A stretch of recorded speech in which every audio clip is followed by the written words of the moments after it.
Мое мнение, друзья, о встрече, прошедшей вчера, сегодня в Саудовской Аравии в Эр-Рияде. Сделка в Эр-Рияде, слив Ирана, вопросительный знак.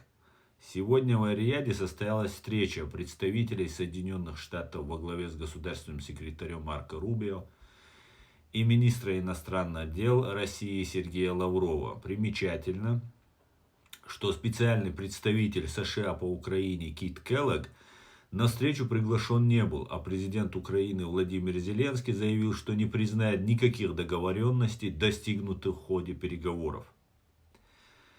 Это может свидетельствовать о том, что украинский вопрос либо вовсе не стоял в повестке, либо не был приоритетным.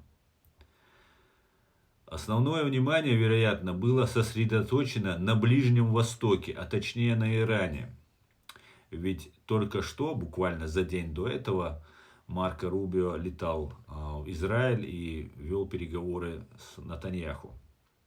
Проведение встречи именно в Эр-Рияде наводит на мысль о формировании широкой антииранской коалиции, в которую входят ключевые суннитские государства: Саудовская Аравия, Турция, вероятно, Сирия и другие, а также Израиль и США. Закрытый формат переговоров и отсутствие утечек информации могут указывать на подготовку к молниеносным и, возможно, радикальным действиям против Ирана. На фоне особенно интересна позиция России. Судя по всему, Москва действует по той же схеме, что и в Сирии. Сначала заявляет о поддержке союзника, поддерживает его долгое время, а затем его предает.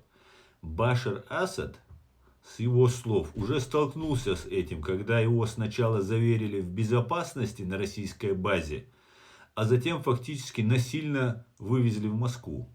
Сейчас похожий сценарий может ожидать в Иране.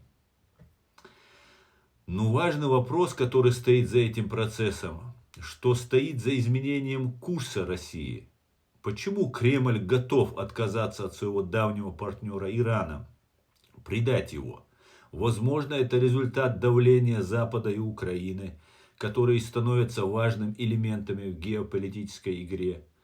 Пожертвовав Ираном, Россия может рассчитывать на существенные уступки в других сферах, возможно, в части смягчения санкций или получения новых экономических выгод.